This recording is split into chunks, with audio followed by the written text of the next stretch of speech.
Life Audio. Welcome to Empowering Homeschool Conversations, your authority in navigating the world of homeschooling diverse learners. Featuring Peggy Ployhar from SPED Homeschool, Annie Yorty from AnnieYorty.com, Leilani Melendez from Living with Eve, Stephanie Buckwalter from eLARP Learning, and Dawn Jackson from Dawn Jackson Educational Consulting and Tutoring. With over 75 years of combined homeschooling expertise, experiences, and perspectives, this group is eager to share their wealth of wisdom to empower your homeschooling journey. So grab your favorite mug, settle in, and get ready for insightful discussions, valuable insights, and practical tips as these experts and their guests dive into the hottest topics in homeschooling. Whether you're a seasoned homeschooler, just considering this path, or anywhere in between, you don't want to miss a minute of these enlightening conversations that will empower your child to thrive in their homeschool environment. Empowering Homeschool Conversations is starting right now. Join us to give your homeschool the power boost it needs to successfully educate the unique learners in your home. Today, we are going to talk about passion-led learning, empowering school success through coaching. And my guest today is Uzma Akser, an ACC ICF executive and leadership coach and consultant, a certified Autism Specialist, a Neuroinclusion Advocate, an international guest speaker, and the founder of Uzma Akser Coaching and Consulting and Motherhood on the Spectrum. Welcome to the show today. We're so excited to have you here. Thank you so much. So I'm equally excited. Yeah, we met in person in England this summer, and I got to meet actually Uzma's son, and that was a delight as well. And actually speak on a panel with him, and so we hit it off, and I said, "You got to be on the show." She has a wealth of information to share, and you're just going to be blessed by this conversation. Today, we're going to talk some main themes about integrating passions into learning, coaching into home education, and supporting unique learners. And also just talking about Uzma's own personal journey as a homeschool mom, from advocating for her own child to founding a company based on neurodiversity coaching. And so definitely join us for this conversation. And if you are watching live, we would love for you to join in with us. So put comments, questions in the feed, whether you're watching from Facebook, YouTube, Instagram, Twitter. Those are all places that you should be watching from right now. So,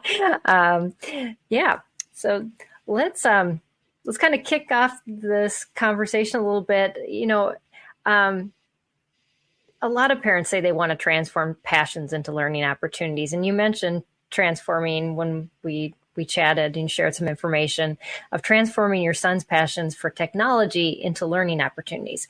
Could you share a specific example of how you've incorporated his love for tech and machines into an educational activity? Yeah, absolutely. I would love to do that. I mean, I feel it just happened organically. It started when he was under 2 years old, actually. He loved vacuum cleaners. It all started with love of vacuum cleaners. Yeah, he was playing with one, and he would spend the whole day playing with this one particular vacuum cleaner. And as a first child, you want to give them everything, right? And then I went and bought another one, and then another one, and then another one. And he ended up having 5 or 6 different ones. He had a Dyson, he had a Henry the Hoover, he had one from Toys R Us, Early Learning Center, you name it. And every time you'd play with them, he wouldn't play the typical way, right? The kids play, during like cleaning the living room or cleaning the floor. Right. He would actually open up the vacuum cleaner, the bottom of the base, and take out the parts from the toy vacuum cleaner. And I wouldn't see him panicking, right? I wouldn't see him panicking. Right. He would be... They'll half fix it. And he would put it back together again and then do the same thing again. So he would spend the whole day opening and closing the vacuum cleaners. He would switch on my vacuum cleaner for the sound, and he would sit watching, YouTube So he had this Wow. fascination with vacuum cleaners. Yeah. And initially I thought, okay, it's good. He's playing, he's entertained, it's okay. And then it kind of went on and on. And I Mm, realized, maybe this is an obsession and I should put it away. So I did. right. I ended up putting his vacuum cleaners away. And something didn't feel right as a mum by me doing that. Mm, I felt like he's not happy anymore. He was really entertained. He was enjoying himself. He was busy. He was learning. And here's me right. now putting these vacuum cleaners away and giving him something else to play with. And Mm, then I started reading and trying to understand why my child was fixed on one particular toy or object. right. And then it came up as, certain interests, and then the word autism came up, and I had Mm, never heard of autism actually. This is going back, 13 years now. yeah. And I then did take out the vacuum cleaners because I thought it was the wrong thing for me to do as mum. And I'm so glad Uh-huh. I did, because if I Yeah. hadn't, we wouldn't have the story. And Yeah. I took out the vacuum cleaners and he started playing them again. And it just went on from vacuum cleaners to him going into a shop, listening to various sounds of machinery, Mm, going into a restaurant, for example, looking at the till, anything to do with gadgets and devices. He was intrigued and fascinated, and he wanted to see how they would operate. So this is how he's working. And then as mm, time went on, it went into, technology. It was, laptops and iPads and the phone and a PC. So when he was 10, yeah. he said They to always me, they always seem to grow, don't they? They in the ways you never expect them to grow out of that. exactly, exactly. So when he was 10, he said to me, Mama, I want to build my own PC. And I looked at him like, really? You want to Wow. build your own PC? It's a pretty expensive Uh-huh. activity that you want to do. So I explained to him, yeah, you can. If you really want to, you can, because he would talk about PCs a lot. And I said, okay, you can, Ah, but show me, show me what you need, show me how to, um, right. and then we'll save up for it. Let's save up for it. What do you earn the Mhm. money? You can do chores, extra chores. Chores he does without getting paid. Extra chores, and Yeah. then you'll get paid, and you can save, and you can buy your parts that you need for the PC. So he started Right. researching, and I decided, I mean, we were already homeschooling, but what I decided Mhm. then is turn this passion that he had into learning. Mm, So maths was not his favorite subject. right. Writing was not the most interesting thing he would like to do on a daily basis. So what I asked him to Mhm. do was, okay, why don't you now, more like a unit study, why don't you create your learning around this? So we introduced, numeracy, literacy, research, Yeah. various skills within this interest. Mm, And through mhm. that, he researched. He found out the names that, the parts of the items that go into the PC. He researched Right. the cost, the price, the total amount. We went Mhm. to the mall. He went to the shop assistant, asked for those particular pieces. Some were available, some were not. Then he bought them online. Mm, So there was so much going on in this project of learning, but he was interested. right. He was Yes. writing, he was reading, he was counting, he was researching, he was communicating. So Mhm. within this one interest, we had so much learning, rich learning. And Right. that was a unit study. Mhm. That is so And awesome. Yeah. That's interesting that, yeah. And so starting at age 2 through 10. And so how long did this, is he still kind of in that realm of tech and liking oh all yeah, things tech? Yeah. yeah, It's everything amazing tech. how, yeah.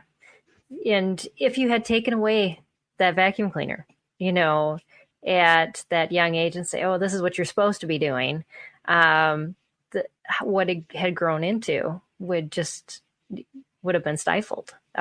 Yeah. And so, yes, that mom instinct.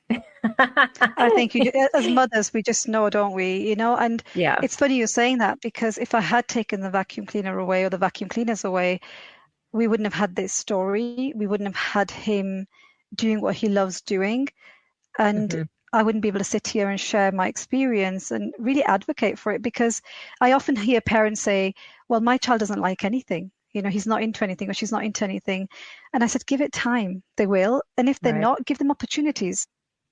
Right. If you give them opportunities and they'll see what they like, you can then enhance that learning. And that's exactly what we did. And now, honestly, Peggy, since that time, he did build that PC. So he built the PC. Cool. He put it all together. He pressed that power button. And that moment of joy, he just turned 12, and he had created something that he was so passionate about. Yeah. And that's really neat. It's amazing. Yeah. Yeah. Yeah. My middle child did something similar when he was 15. He decided he wanted to build a PC, and his math component was to build a program that tracked on different websites the prices of all the parts that he needed, so that when it hit the low, he was notified and then he could buy it. I was like, wow, that's how smart. That's amazing, that's actually. Math than I could provide for you, because that's applicable math to things that people are looking for in today's market for jobs. And yes, he may never have done algebra, but that's way above and beyond. So I think it's that different perspective that we have to take, whether they're playing with a vacuum cleaner or a toy, they're building a computer, or, doing things around that supplement that learning. It's learning. And we have to be joyful about that. And instead of saying, oh, it's not the right learning, or it's not fitting into this category or the box that learning's supposed to fit into. Yeah, exactly. It's a right learning for them, and they're growing and they're developing and they're happy, and that's what really matters, doesn't it? Yeah, exactly. Yes. And taking away that panic of I'm not teaching them everything they need to know. Yeah. We will continue this conversation after a short break. Hi, this is Eric, the CEO of Ultimate Tax Group. With my 2 decades of experience, I have helped thousands of hardworking American taxpayers like yourself. If you owe back taxes to the IRS or state, or have any unfiled tax returns, personal or business, never give up. My team and I want to help you take your freedom back today. Call Ultimate Tax Group at 888-505-1099. Speak with me, Eric, or one of my associates. My team has over 75 years of experience in understanding the tax laws and tax resolution programs. We will dissect your case and map out a successful strategy. You have rights as a taxpayer. We can stop any aggressive actions. We care and fight for our clients. Call Ultimate Tax Group at 888-505-1099, 888-505-1099. Check out some of our recent and upcoming episodes on the Salvation Army's Words of Life podcast. On September 15th, we launched a 2-part series focusing on back to school and our kids' mental health with licensed therapist David Gray. But that takes away some of those other things that we may not think about, especially with younger kids, and that's that academic pressure. A 3rd grader who's not doing well in math may be sitting there thinking, I'm not good enough, and I'm never going to be good enough. And beginning October 6th, we'll spend 2 weeks highlighting testimonies from young adult missionaries who just returned from summer missions trips. After prayer time, I had kids individually come up and they would ask for prayer, and they told me their stories and some of the struggles. Yeah, I even cried during it because these kids, it was just this connection. It was incredible. So I was truly blessed through that. To learn more about the show, visit wordsoflifepodcast.org and subscribe wherever you get your podcasts.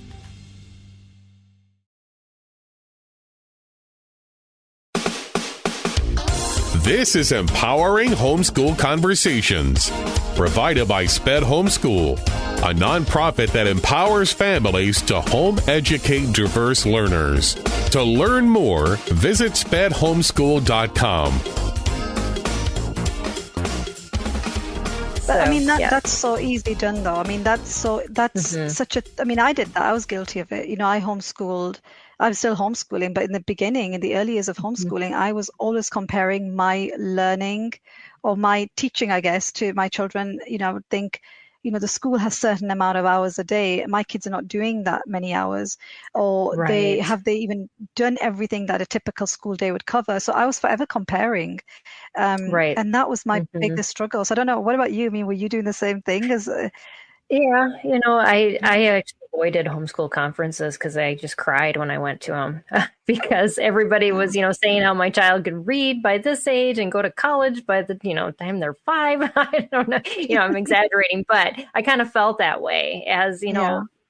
my child, is now 10 and still not reading. So, or going to, how to homeschool your child through high school and then do, this many years of this subject and this subject. And I'm like, no, Yeah. this isn't working either. And so it just seems like, you just have to be able to say, you know what, this is my child, this is their path.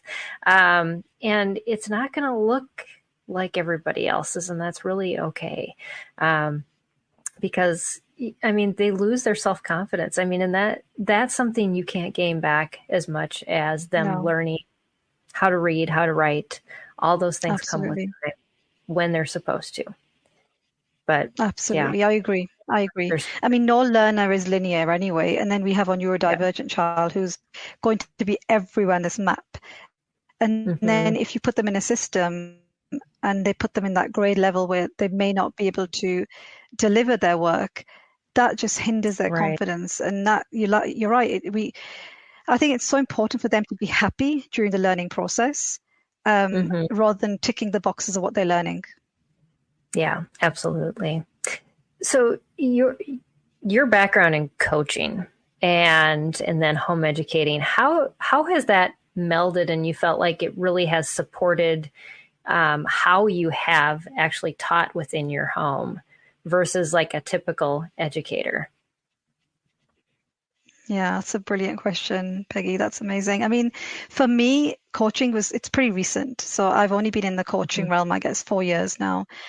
Prior to that, I was a homemaker, home educator, and my world just revolved around my kids. My approach, I guess, to teaching them was different. Initially, when I started, it was a panic, right? I'd compare. And then if you're not comparing it to the school, you're comparing it to another homeschooling family. Right, exactly. Or another homeschooling mom. Panic, Which is really panic, right? You panic every time. Right. And then I think throughout the years, it was like, okay, I need to follow a curriculum. I'll do this and I'll do that. And I wasn't ticking boxes in comparison to the pressure that a school may have, for example, but it was more my own, I created self-induced stress and pressure for myself. So I could really tick that. We do all the time. And stress about activities, stressing about learning, right? Forever. And I think when coaching kicked in, it gave me this realization that I can take a step back and allow my children to take over. And it was through asking them questions. Well, what do you want to learn? Yeah. What do you want to do? What makes you happy? Rather than me saying, okay, let's read 10 books this year in our homeschooling year. Let's complete this task, or let's complete this particular subject. It was like, what do you want to do? Right. How can we create the learning for 2024 to 2025? What can we do this year? And sit with them and ask those questions and engage with them and get that feel of, okay, this is going to be rich learning. This is going to be true learning. They're going to enjoy it. They're going to digest what they're learning this year. So that's, I think, my biggest kind of transformation with the coaching. That's really good. Taking the back seat. Yeah. Our kids have so many ideas and they're wonderful, and to be able to explore them and to kind of get into their world, it is going to take you places. And like you said, they want to learn those things. And so they're going to be more passionate about getting up and, getting started and exploring those things with you. And yeah, I love that you talked about questions, because I interviewed a couple and it just kind of transformed my view of education when they said this. They said the first major decision we offer kids is, what do you want to be when you grow up? And we ask them that at the end of their high school years. And they said, what a detriment we have done throughout our education system of telling kids what they have to do every year and then leaving the biggest decision of what direction their life's going to take at the end of that, when we've given them no decisions to make along the way. And I thought, oh my goodness, that is so true. We need to be asking those questions. We need our kids to be making small decisions that, kind of lead their life, versus asking them those big questions when they have no idea what to choose anymore. Absolutely. Absolutely. I mean, I think that's so important, giving them the autonomy to decide and make those small, like you said, decisions, because that's their educational journey. Yes. And surely they should have some control over it. If they have that cognitive ability and the understanding, surely they should be part of it. It shouldn't just be dictated by us. Yeah, absolutely. And I think they feel like that ownership, it gives them something more than just, well, I'm just doing this for somebody else. I'm doing it for me. It changes the whole dynamic of that. And also, you don't become enemy number one.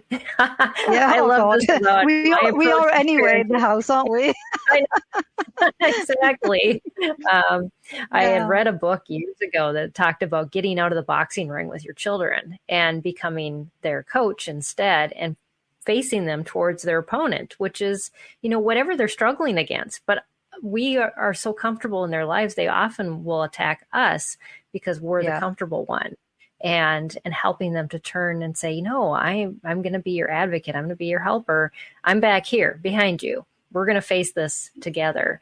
And that has helped, just that picture has helped me a lot too. Yeah. So what advice would you give parents for considering? Sorry. Oh, yeah. No, go ahead. I'll let you finish. I think we have a little bit of a lag time. So no, please. I'm just saying, we do have a little bit of lag, but I just feel like we should be the facilitators, right? And that's it. Mm-hmm. That's the main thing. Being their facilitator and just taking that back seat and just seeing how they develop, which is so important. Yeah, absolutely. So I would love to know your advice. There's a lot of parents who are opting out of the traditional education system. What advice do you have for them if they're considering making that change and they have a child who has unique learning abilities, and they aren't quite sure even where to start? Yeah, it's a good question. It's I guess when in the situation, it's tricky because a lot of parents feel that schooling is the only way. But sometimes if we can see it this way, where not every child is fit for the schooling system, or not the schooling system may not work with that child. So they're unique, right? They have the unique learning abilities and their unique challenges, I guess. And if we look at it in that way, and we see that there's an alternative to the brick and mortar, then it becomes easier.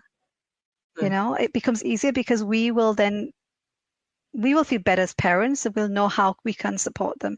And nowadays, anyway, back in the days when we started our journey, there wasn't much out there in terms of support. Right. Now we have, homeschooling communities, co-ops, international groups, national groups, you name it. So there's a lot more, and people are hiring tutors. People can go online and do learning. So there's so many different options that parents will have to choose from, that it's not as scary or as daunting anymore. And if the system doesn't work for the child, it's okay. We can look at alternative ways to teach. And like you mentioned, do they need to know everything in maths? Functional maths is really more than enough, if that's what they need. If it's, functional literacy, if that works for them, that works for them. Do we have to teach them everything that the school will be teaching them? Is it even necessary? I don't think it is, personally. We go for functional learning. We go for the life skills. We look at executive functioning at home, planning, emotional regulation. These things for me are really important. And that's what we want to kind of pass down to our own children. So I feel it shouldn't be so overwhelming if we look at it in that way.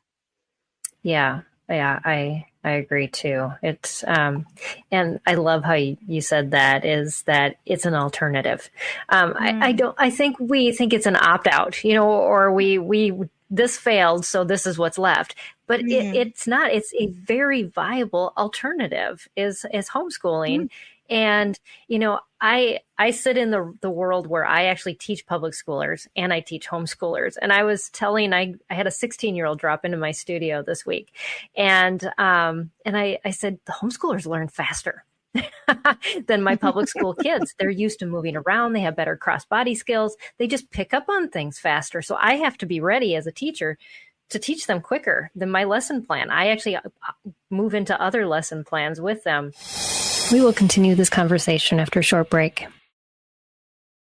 Hi, this is Eric, the CEO of Ultimate Tax Group. With my 2 decades of experience, I have helped thousands of hardworking American taxpayers like yourself. If you owe back taxes to the IRS or state or have any unfiled tax returns, personal or business, never give up. My team and I want to help you take your freedom back today. Call Ultimate Tax Group at 888-505-1099. Speak with me, Eric, or one of my associates. My team has over 75 years of experience in understanding the tax laws and tax resolution programs. We will dissect your case and map out a successful strategy. You have rights as a taxpayer. We can stop any aggressive actions. We care and fight for our clients. Call Ultimate Tax Group at 888-505-1099, 888-505-1099.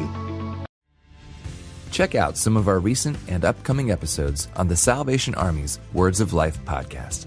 On September 15th, we launched a 2-part series focusing on back to school and our kids' mental health with licensed therapist David Gray. So much, but that takes away some of those other things that we may not think about, especially with younger kids, and that's that academic pressure. A third grader who's not doing well in math may be sitting there thinking, I'm not good enough, and I'm never going to be good enough. And beginning October 6th, we'll spend 2 weeks highlighting testimonies from young adult missionaries who just returned from summer missions trips. After prayer time, I had kids individually come up and they would ask for prayer and they told me their stories and some of the struggles. Yeah, I even cried during it because these kids, it was just this connection. It was incredible. So I was truly blessed through that. To learn more about the show, visit wordsoflifepodcast.org and subscribe wherever you get your podcasts.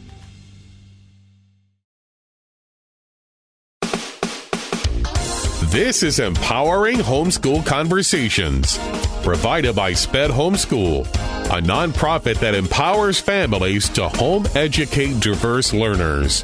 To learn more, visit spedhomeschool.com.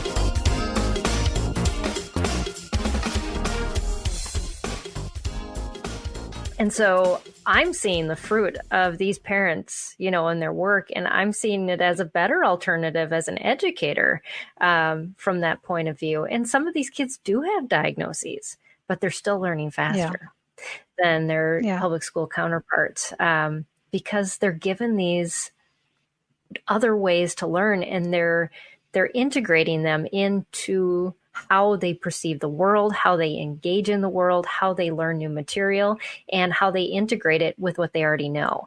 And so it's not the second best option, as most, a lot of people think, is that traditional schooling is the top of the line. I'm actually seeing it as the opposite, but it is. It's an alternative, and I just wish we had more data to say, how well it works for our neurodivergent learners, because the data is not out there, but we have so many parents that have, over the years seen so much success. And so it's coming. I know it's coming. Yeah, it'll come. It definitely will come. And I think going with the stories, the experiences, speaking to neurodivergent individuals who have now passed that stage and graduated. And I think that's reassuring to listen to their stories, because we need to hear that more. But for new parents who are entering the homeschooling for parents who have just recently had their children diagnosed, for example, or have just realized or figured out that there might be something. They need that reassurance. And I think we're at that point now where we can talk about it, or go to other homeschooling, graduates who are neurodivergent, and they can share their experiences. So it's happening, but we don't have enough data. You're right, absolutely. Yeah. So you pointed also on life skills and social skills and the kind of the development of the non-academic things, as we want to call them. Can you elaborate just how you have balanced that through homeschooling with, just more academic type learning? Yeah, I'm going to say the answer to that would be it's just very organic. I haven't kind of set up like a time or day to teach life skills. We just incorporate in our day to day. Yeah. So for example, my eldest who's 14, I mean, all of them have chores. Every day in the morning they have 3 chores each. And they like to save 1 chore for the evening for some reason. And I'm not sure why they do that, but they have 2 chores in the morning, and then they'll keep the last one for the evening. In between that, they'll have something else to do, but they think that it's 3 only in the day. Anyway, so they have the 3 chores, and then they have the life skills. So the life skills I would say would be, if it's cooking.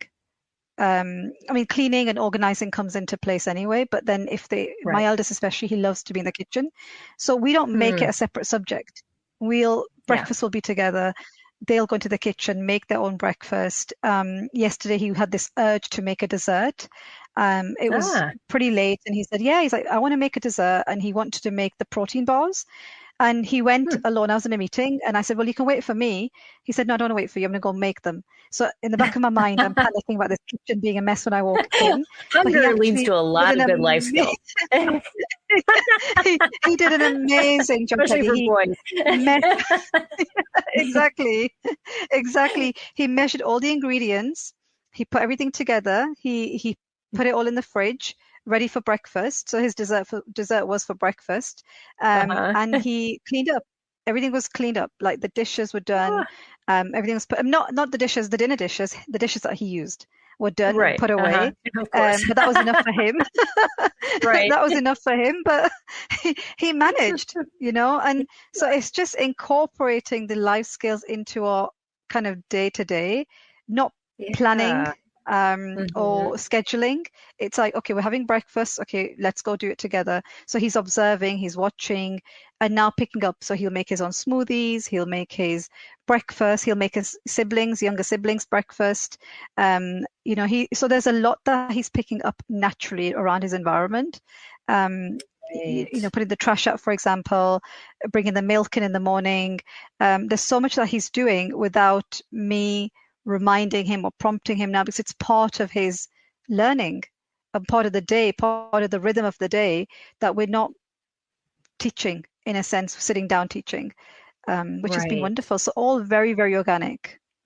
Yeah. And I think we forget how much learning is around us in our homes because we think that they need to come from a book. And so that is really a good reminder that whatever we do is a teaching opportunity for our children. And there's so much everyday life happening in our everyday life. We just have to see it as a learning, teaching opportunity versus, I'll get around to that, after the kids are, doing something else, but integrate them into that. Integrate it.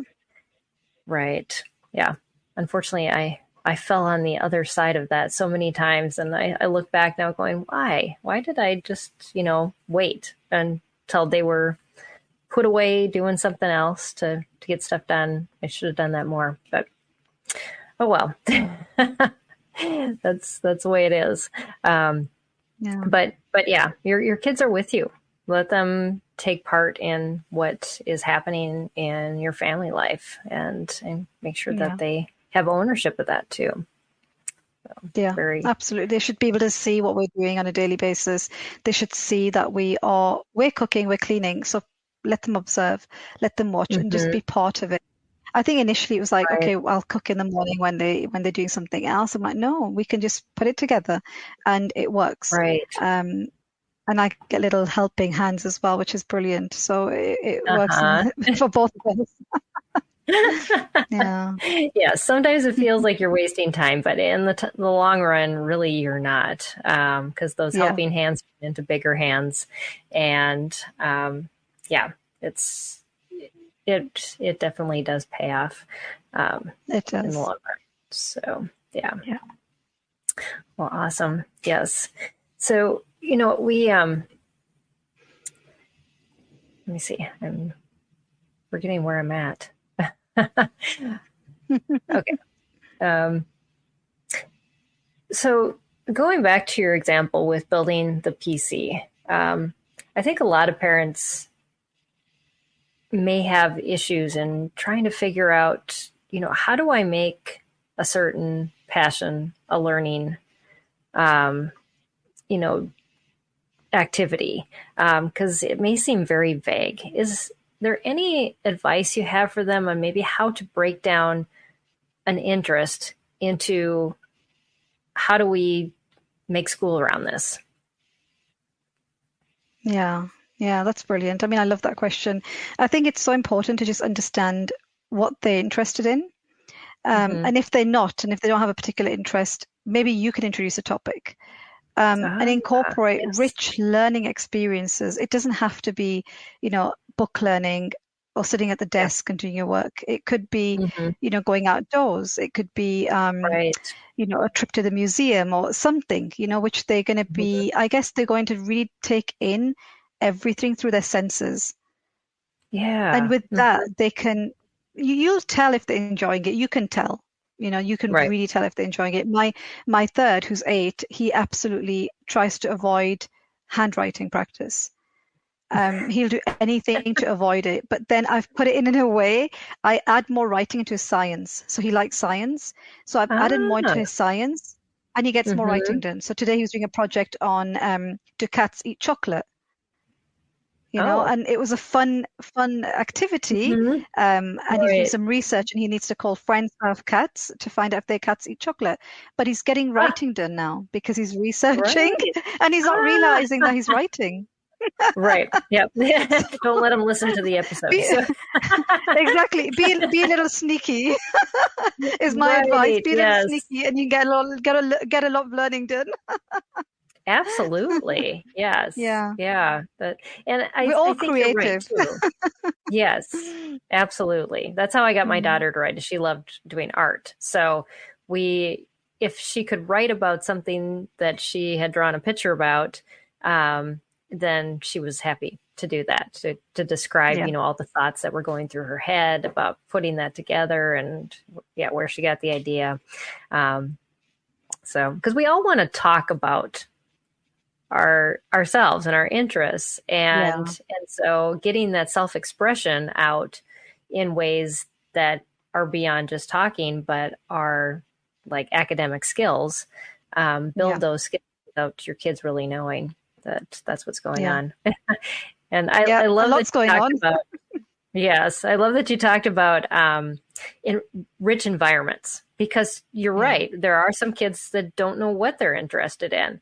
But when you put them in environments that have them asking questions, you kind of go out of their main element. So it makes them more curious, or it opens their world to things that they've never experienced before that start them asking questions. And that's really important too, because our kids can get, especially the kids, like if you have a child on the spectrum, they tend to want to stay kind of isolated.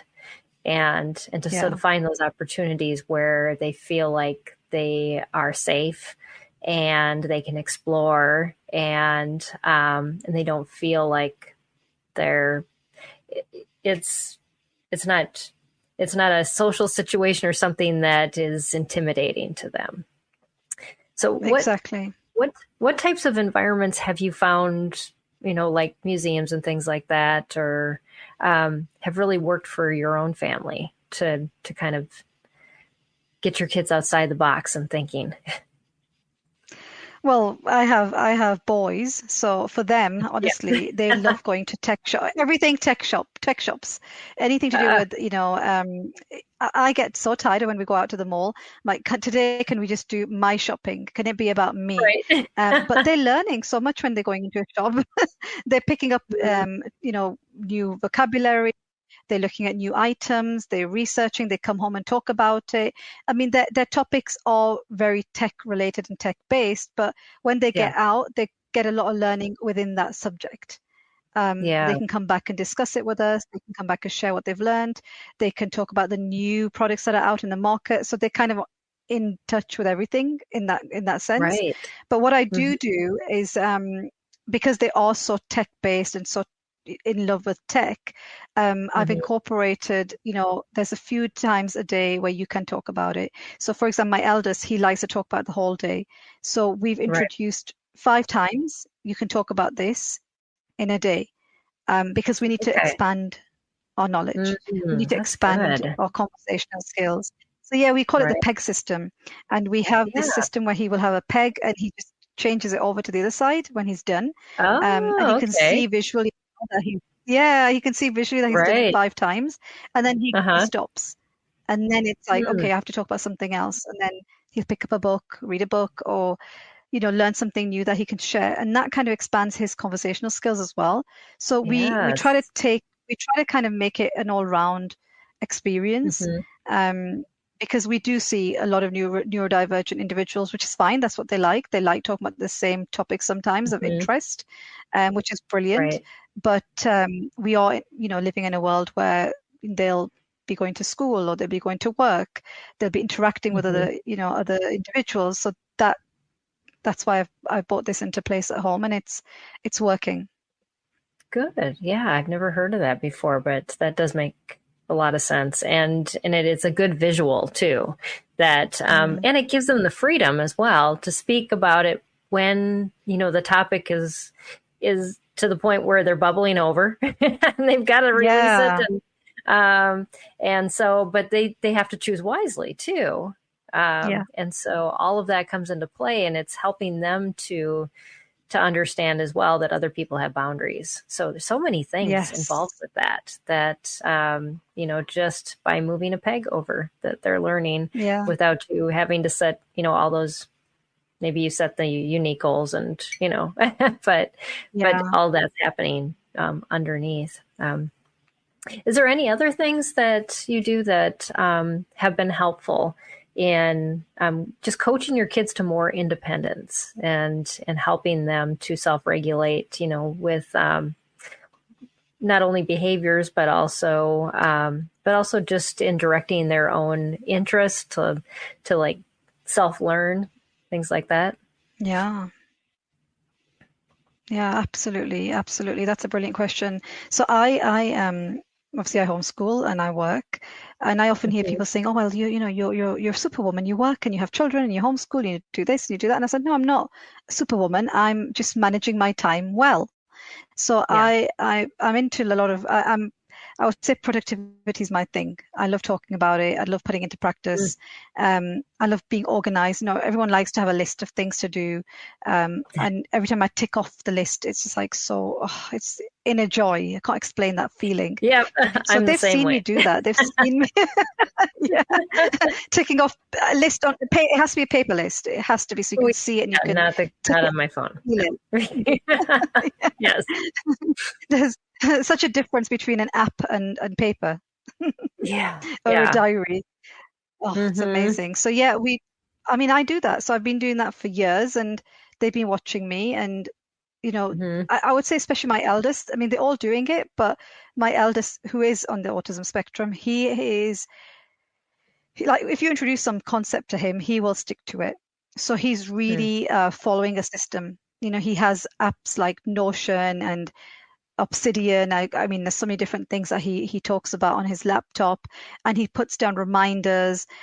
He'll plan his day according to what he needs to study, and this has just been he's been building on it. So again, he's managing his own schedule now where he wants to learn. And this is a child that would literally, in the beginning of homeschooling, he would sit on the chair for 30 seconds. This is when I started homeschooling. When I pulled him out of school, he was around 6.5, and he would last 30 seconds on a chair. Wow. He wouldn't go beyond 30 seconds. And then we built it over the years, and now he manages his own schedule. I don't tell him when he needs to take a break. I don't tell him when he needs to go do his work. He knows Monday to Friday school, Saturday, Sundays off, and he'll plan his day accordingly. And then he has we call them thinking breaks. So he likes to process what he's learned, and that means walking, pacing and processing. And there were times where he would go off into a room and be there for 30 minutes because he hadn't realized that he was there for so long. So I bought him a sand timer, which is visual, and it was set to 8 minutes. Yeah. He would just turn it, and then he would do his walk and think and process and come back. And now I don't even tell him. He'll go and do it, and he'll turn it. He'll turn the sand timer and do his thing, and then come and do his work. Yeah. So it's been amazing. It's just practice, practice, and it's just been so good for him that he's now himself a productivity guru. He can teach others. So yes, that's amazing. And yeah, I think we get frustrated when things don't come right away. But with our kids, it's a long game. It's not a short game. Yeah. Those things do happen, and like you said, they tend to stick better than with most normal kids because they are regimented, and they want a schedule. They want that. It's just reassuring to know that things are going to happen in a certain way, and then giving them the freedom to reorder them as they feel comfortable and get things done. And have you found, I know I found this with my kids, that when I gave them control over their own schedules, things got done quicker? Oh, yeah. Yeah. I mean, this is happening now. The eldest is 14 and the second is 12. So it's happening now. Like you said, it's a long process. It's a long journey. And yeah, you're right. Now that I have, they have their own schedules and they're managing their own schedules in the day independently, it's brilliant. But it does take practice, and it does take time, and it's taken years, to get to where we are. So I don't want parents to think that it just happens overnight, because it doesn't. For us to be where we are now, it's been work. It's been a lot of work. We started with visuals around the house. I used to block book their day, so everything was done in blocks, because neurodivergent kids love, majority of the kids love a schedule. They love a rhythm in their day. They like things that they know what's going to be going on, so they feel more relaxed. So we used to use a lot of visual reminders, a lot of pecks around the house, and that's practice. So over time, we've now shown them that we're following a schedule. We have a routine. We do have, I don't call it a strict routine. I call it more of a rhythm, because sometimes things happen. You might have one child sick, or you might have, God forbid, an emergency. Exactly. In those situations, you have to step away. And then neurodivergent children really struggle because, they struggle because there's something that's not right in their day. So we had to show and introduce flexibility. But it's been a long process. It's been years and years and years and years of hard work to now say, okay, guys, here's your schedule. You can follow it. I mean, there's days where they might slip, but then again, I'm that facilitator. I'm like, okay, please, go back. Exactly. And you can do this. Yeah. Yeah. Yeah. So I'd like to talk a little bit about advocacy.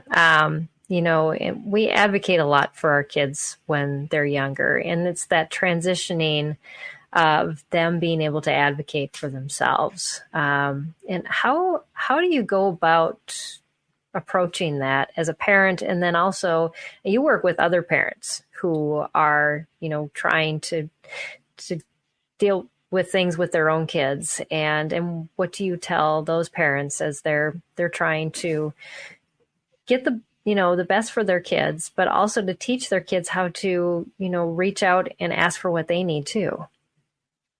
Yeah. It's again, it's I guess a process. I think when we start the journey, or whenever our kids are younger, we're in it as their advocate, with their voice. Oftentimes what happens, we're so emotionally attached that we forget to advocate because we're so emotionally attached. We just go in, for example, if it's a school situation and certain accommodations are not being placed for the child, we go in as that parent, really shouting, right? Fighting. Because fist up. Fighting. Yeah, ready absolutely. to go. When my kids were in school, I remember one of the teachers hiding away from me when I walked in, because I would go in like ready to fight because of certain accommodations were not being placed for him. And like a simple thing, a break. He needed a break in 40 minutes, and that wasn't being given. So I was ready to fight the whole school. And then I realized, well, no, actually, by shouting and screaming, we're not going to get anywhere. Yes, I'm upset. I love my child. I want the best for him. But we need to advocate for our child. We need to learn to use that voice so we could be heard. And that's where I kind of tweaked my approach and started advocating for him, and that helped. That really helped. And that's where I've been with parents. I'll remind them during our workshops or sessions that we have. We need to be their voice. We need to represent them. If there's anything, we are emotionally attached, but we need to step away from that, which is not easy. But we need to step away. It's so difficult, but let's be that person where we can go in and talk, and advocate for their rights that will be then met, hopefully. And that's how we do it as parents, and that's how I work with parents and support them. But then it comes on to the self-advocacy, which is so important. We're not going to be around forever, and we know that. Right. It's really trying to teach them self-advocacy skills, being confident in who they are, really understanding what their needs are. How can they voice those needs? That's really important. So it's a work in progress at home. We're doing that. We talk about it a lot. We'll say, look, if you're in this situation or this scenario, what would you do? And it often is, role play. It could be conversations. Absolutely. So we do a lot of that, or watching something on YouTube where he will see, okay, this person's going through this, and this is how he's, kind of supporting himself, using his own voice. So we do that. And then we actually have a program for teens that incorporates self-advocacy, self-regulation, self-advocacy, and again, through a lot of role plays, discussions, conversations with their peers, where they can talk about how they can, support their own themselves in a situation which may be, a challenging situation for them.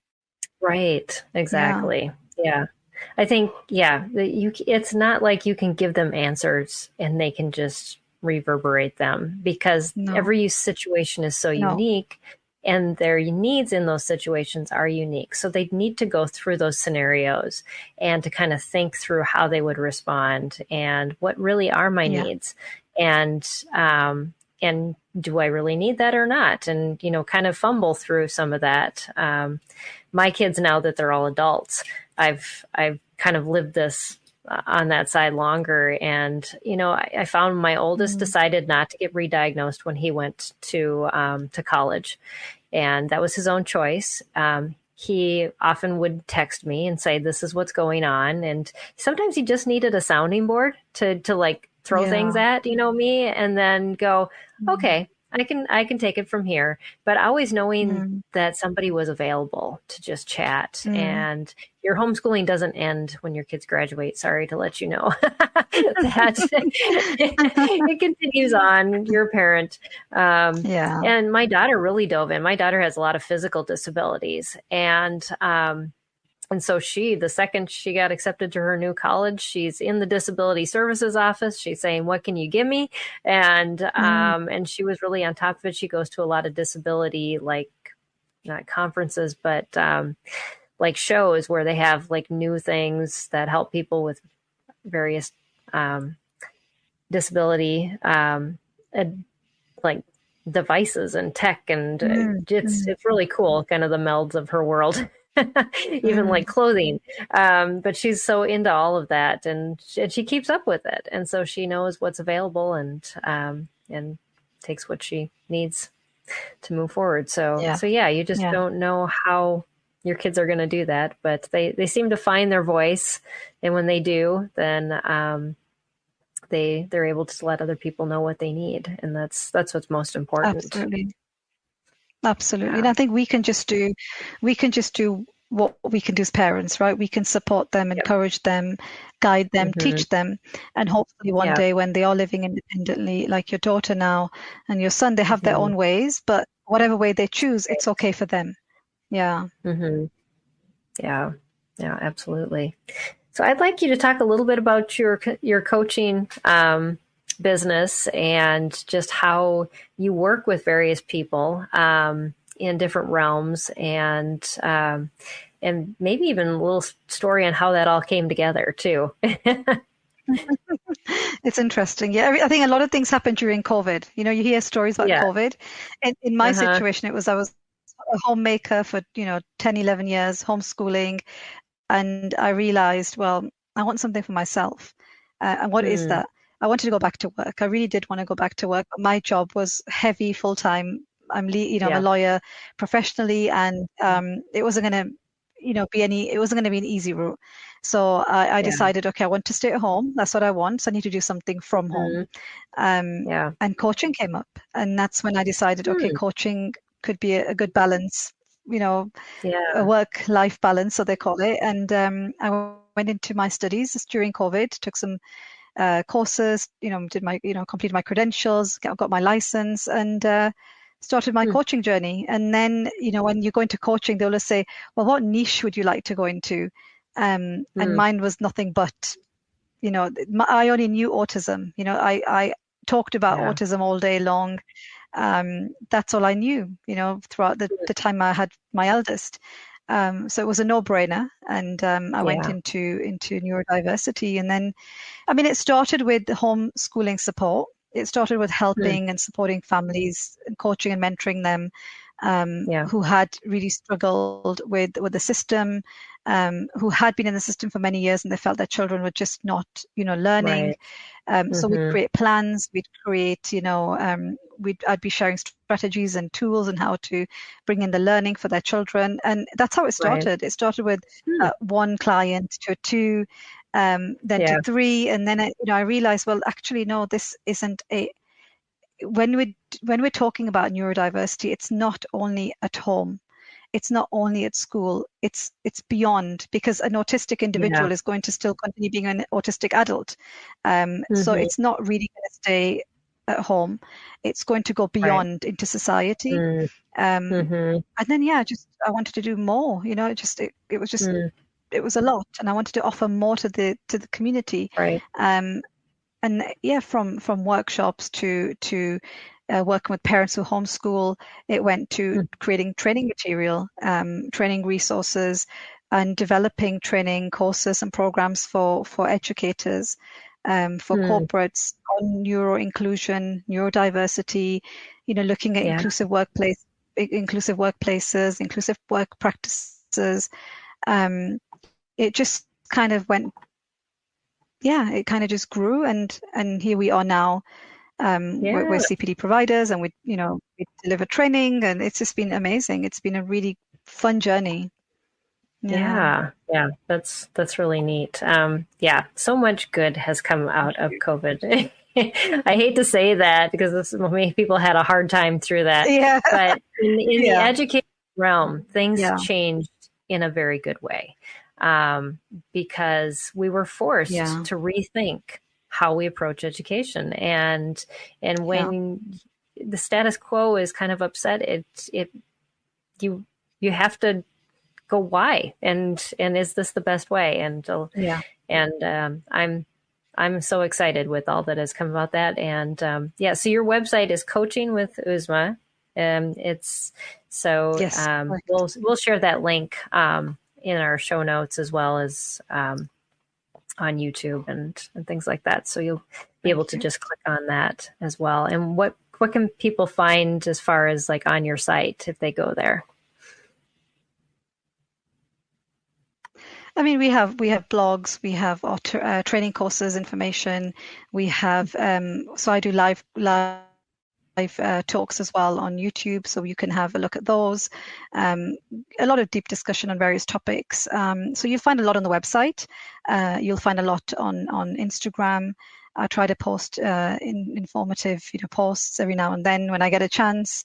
And yeah, just lots of different things that I'm working on will be shared on there. We have a Bridging the Gap initiative every few months where we invite professionals, and we have a brilliant panel every time that can support not just the neurodivergent world. I call it the neurotypical neurodivergent that come together. So we have this platform where we want to invite everyone to talk about it comfortably, and not just raise an awareness, but go beyond raising that awareness, because we're at that point now where we want to be living together in harmony, and we want to be able to understand that there are differences in people's,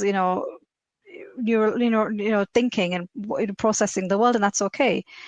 So we have that coming up, and you're invited there as a speaker, and we're looking forward to you sharing your experience as well. So we have a lot going on within Uzma Akser, yeah, absolutely. So thank you so much. It's brilliant, yeah. Yeah. Just so many resources for families, and definitely encourage you to check out that website. And yeah, just thank you for being in the space, and for helping families. And the more people that are out there, I know parents are just scrambling for help, and one coach it really helps to have somebody who comes into your life and says, well, this is what I see, versus, because we get so buried as parents in just our anxiety, expectations, and the comparison, like we were talking about at the very beginning, and it all just seems so overwhelming. But when you have somebody come in and say, well, this is what I see, and this is how I see a way out, it's like you can just drop everything that you've been holding on to so tightly and say, okay, let's move forward. And your kids need that for you to do, not just you, but as a family, and to help them to be successful too. So so important. Absolutely. I think, if we see ourselves as pillars, we have to be strong, but we can't be strong alone. It really takes that village. And I always say this, it takes a village to raise that one child, but it takes even a bigger village to raise a neurodivergent child. And if we're going to do it alone, we are going to be burnt out. We're going to hit rock bottom, and it's not going to benefit us, and it's not going to benefit our children. So we have to be, it's not going to be picture perfect every day, but if we can have that community that we can go to, if we can have some resources that we can look at, that's what really, if I can help that one family, I'm happy. When I was in my journey in the beginning, it was very isolating. I honestly thought I was the only one going through it until I met another mum, and I realized actually there's more more families are going through this in the world, not only me. And I was struggling for years. Honestly, mentally, I was struggling for years. Emotionally, I was struggling for years. But I would wake up in the morning and be ready to face the world and support my child. But by the evening, I was absolutely burnt out. Oh, yeah. And it was a different occurrence. And then now, even if I can help that one family and support that one family, that's my job done. That's it, because it's we don't want to be left alone in this process. It's not nice. No. It's not pleasant at all. Yeah. That's great. Yes. And we don't have to be. There's enough people out there that, so yeah. Well, thank you so much for this conversation. It's been so pleasant and so filled with encouragement. So I just want to thank you for your time and for sharing with us today. Definitely empowering us to homeschool successfully. And you may have come into this conversation thinking you're going to get a bunch of tips and tricks, but I hope it has changed your mindset. I think really that's what our conversation today has been about, is how do I look at this learning differently and how I can do it differently, and surround myself with people that are going to encourage me to think that way. That's really important. So thank you for taking us there. I appreciate your time and just for this conversation. It was amazing. You're very welcome. Thank you for having me, Peggy. Thank you so much. I really appreciate it. Yeah. Yeah. So this podcast will come out next week. And for those of you that were looking for the podcast that was supposed to come out in this place, just know that that one is going to be next.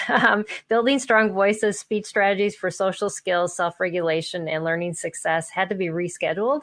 And so now it is going live next week, and the podcast will come out the following week. So, so stay tuned for that, and we'll make sure that we get into that speech therapy stuff too, and so we're gonna do that next week. But that's how things roll when you got lots of things going on, and so anyways, so thanks for your patience with us, and make sure to check out our website at spedhomeschool.com. We got lots of things going on over there. That is a new interactive platform. It's not just a website. You can go in, make an account, even a free account. You can ask people questions. You can post things. We have some parents posting stories of their homeschool journeys, and we want you to be part of that community. It is a safe place. It is not like Facebook that's going to use all your information. We do not, but we just want to form a very safe community for you to be able to have groups, to connect with other people, to find resources, and to get information that is really going to be helpful to your homeschool journey. So check us out at spedhomeschool.com, and then I will see you next time here on Empowering Homeschool Conversations. Bye, everybody, and take care, and God bless, and we'll see you next week.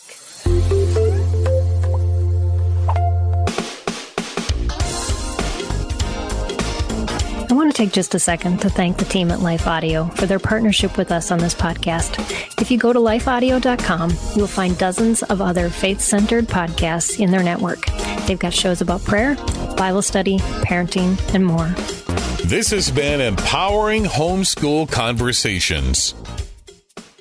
You're fearfully and wonderfully made. God looks at your heart, not your jean size. Do you know the verses, yet still stress over your body? Oh, I get it. I was raised in church, but I struggled with food, eating disorders, and my body for decades. I'm Heather Creekmore, host of the Compared to You podcast, where we talk about all things body image and comparison from a biblical perspective. We get real about the pressure to focus on appearance in a culture where looks seem to matter most. Whether you're wrestling wrinkles or battling the scale, Compared to Who is the show for you. You'll laugh a little and be encouraged a lot. If you're ready to stop comparing and start living, visit lifeaudio.com to listen and subscribe.